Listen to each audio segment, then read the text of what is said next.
అందమై ఈ గాలిలో గంధమై నా తోటలో చైత్రమై ఈ బాటనే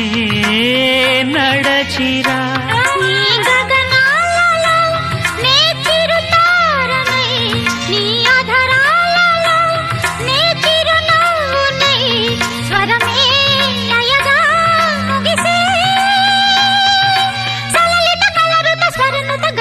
గమకము తెలియకని కీరవాణి చిలకల కలకల పాడలేదు వలపులే తెలుపగా ఇలా రాలిన పువ్వులు వెదజల్లిన తావుల అలికిడి ఎరుగని పిలుపుల అలిగిన మంజుల వాణి కీరవాణి